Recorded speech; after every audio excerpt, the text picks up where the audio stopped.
Good morning students, my name is Anirudh and I am from Adarsh senior secondary school Khai Shergarh. तो हमारी class 10th की science का chapter 15 चल रहा है। इसकी ऑलरेडी 4 वीडियोज हो चुकी हैं, तो आप उनको पहले देख लीजिए। तो आज का जो हमारा टॉपिक है वो है ओजोन लेयर यानी कि ओजोन परत। शुरू करते हैं आज की video. Ozone layer and how it is getting depleted, यानी कि ओजोन परत और यह कैसे समाप्त हो रही है। तो सबसे पहले तो ओजोन के बारे में देख लीजिए। ओजोन जो है वो एक गैस होती है, ठीक है, और इसका जो फार्मूला है यानी कि केमिकल फार्मूला जो होता है वो है O3। Ozone gas is formed by 3 atoms of oxygen, यानी कि ये किससे बनती है? ऑक्सीजन के 3 परमाणुओं से मिलकर बनती है। यानी कि जैसे आपको फार्मूला के अंदर दिखाई दे रहा है O3, यानी कि ऑक्सीजन के 3 परमाणु इसके अंदर लगे होते हैं। Ozone layer is present in the stratosphere. अब ओजोन लेयर जो है वो कहाँ उपस्थित होती है? ये उपस्थित होती है समताप मंडल के अंदर। वायुमंडल की अलग अलग परतें होती है, ठीक है, और ये कहाँ पाई जाती है? स्ट्रेटोस्फियर के अंदर, यानी कि समताप मंडल के अंदर। It is act as a shield absorbing ultraviolet radiation from the sun. और ये सूर्य से आने वाली जो हानिकारक पराबैंगनी विकिरणें होती हैं उनको अवशोषित करने का काम करती है, यानी कि उनको रोकने का काम करती है ताकि वो धरती पर ना पहुंच पाए। अब बात करते हैं कि ओजोन बनती कैसे है, यानी कि फॉर्मेशन ऑफ ओजोन, ओजोन का बनना।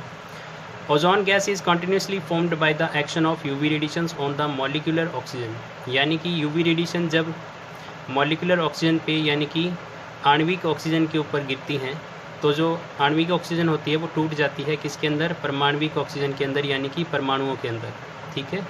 जैसे कि आप यहाँ पे देख सकते हैं O2, इसके ऊपर यूवी रेडिएशन जब फॉल होगी यानी कि गिरेगी तो ये किस में ब्रेक डाउन हो जाती है? O+O, यानी कि एटॉमिक ऑक्सीजन के अंदर, ठीक है। और ये एटॉमिक ऑक्सीजन फिर मॉलिक्यूलर ऑक्सीजन के साथ कंबाइन हो जाती है, यानी कि जुड़ जाती है, और क्या बन जाती है? ओजोन, ठीक है। अब ओजोन गैस फंक्शन क्या परफॉर्म करती है, यानी कि ओजोन लेयर के द्वारा क्या कार्य किया जाता है? Ozone layer protects from harmful UV radiation coming from the sun, यानी कि सूर्य से आने वाली जो हानिकारक पराबैंगनी विकिरणें हैं उनसे सुरक्षा प्रदान करती है। Harmful effect of UV rays, यानी कि पराबैंगनी विकिरणों से हानि। अब अगर जो ओजोन लेयर है वो अल्ट्रावायलेट रेडिएशन को ना रोके, ना अवशोषित करे, और ये पराबैंगनी विकिरणें अगर धरती पर पहुँचे तो क्या होगा, यानी कि इनसे होने वाली क्या क्या हानियाँ हैं वो देख लेते हैं। फर्स्ट है UV rays cause skin cancer in humans, यानी कि इंसानों के अंदर जो त्वचा का कैंसर है उसका मुख्य कारण यूवी रेडिएशन होती है, यानी कि पराबैंगनी विकिरणें होती हैं। Second, UV rays damages DNA in and causes mutation. पराबैंगनी विकिरणें क्या करती हैं? DNA को तोड़ देती हैं और उसके अंदर क्या कर देती हैं? बदलाव कर देती है, यानी कि म्यूटेशन कर देती है। It causes inflammation of cornea, और आँखों के अंदर जो कॉर्निया होता है उसके अंदर क्या करती है? ये सूजन पैदा कर देती है। इट डैमेजेस क्रॉप प्रोडक्शन, यानी कि जो फसलों की पैदावार है वो भी प्रभावित होती हैं पराबैंगनी विकिरणों की वजह से। It causes many disease in plants, इसके अलावा पेड़ पौधों में कई तरह के जो रोग हैं वो पराबैंगनी विकिरणों की वजह से होते हैं। अब बात करते हैं कि ओजोन लेयर जो है वो समाप्त कैसे हो रही है, यानी कि कॉजेज ऑफ डिप्लेशन, परत के समाप्त होने का कारण। This layer is degraded by the chlorofluorocarbons, जिसको शॉर्ट फॉर्म में हम लिख सकते हैं CFCS, ठीक है, क्लोरोफ्लोरोकार्बन्स। हिंदी में भी इनको क्लोरोफ्लोरोकार्बन ही कहा जाता है। क्या होते हैं? This compound is widely used as refrigerants, यानी कि जो शीतलक होते हैं, यानी कि जो चीज़ों को ठंडा रखने का काम करते हैं, जैसे कि रेफ्रिजरेटर है, ACs हैं, ठीक है, तो उनके अंदर इसका इस्तेमाल किया जाता है ठंडा रखने के लिए, यानी कि ठंडक पैदा करने के लिए इस यौगिक का इस्तेमाल किया जाता है क्लोरोफ्लोरोकार्बन का, ठीक है। और यही क्या करता है? ओजोन को समाप्त करने का काम करता है। अब एक और टॉपिक है इसी से रिलेटेड, ओजोन होल, यानी कि ओजोन छिद्र। अब अगर आप समझ रहे हैं कि ओजोन परत के अंदर छेद हो गया है तो क्योंकि ओजोन तो एक गैस होती है, ठीक है, और गैस में छेद नहीं हो सकता, तो ओजोन होल का यानी कि ओजोन छिद्र का मतलब क्या है? A large area of thinned ozone layer called ozone hole, यानी कि वो एरिया जहाँ पर ओजोन की जो परत है वो पतली हो गई है, यानी कि जहाँ पे ओजोन गैस कम हो गई है उस एरिया को क्या कहा जाता है? ओजोन होल, यानी कि ओजोन छिद्र। Ozone hole is marked over Antarctic region, और अब तक धरती के ऊपर जो ओजोन होल है वो कहाँ पाया गया है?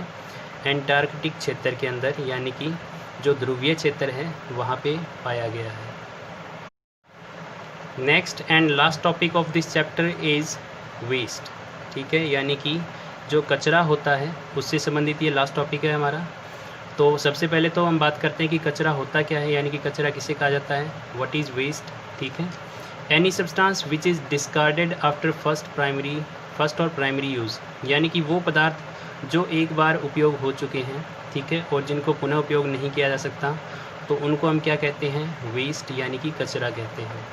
अब जो वेस्ट होता है वो दो तरह का होता है। ठीक है, एक होता है बायोडिग्रेडेबल वेस्ट और सेकंड होता है non biodegradable waste.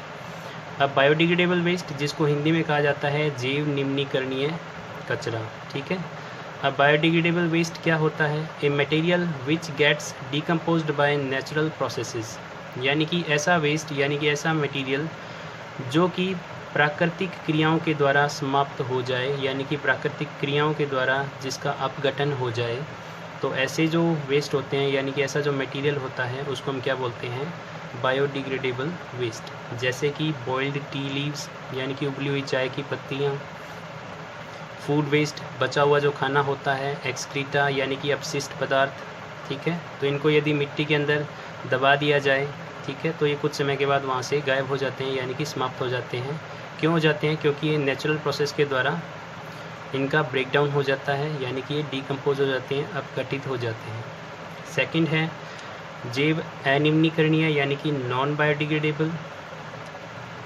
In material which is not decomposed by natural process is called non biodegradable waste, यानी कि ऐसे पदार्थ जो प्राकृतिक क्रियाओं के द्वारा समाप्त ना हो उनको हम कहते हैं नॉन बायोडिग्रेडेबल वेस्ट। ठीक है, यानी कि जैव अनिम्नीकरणीय।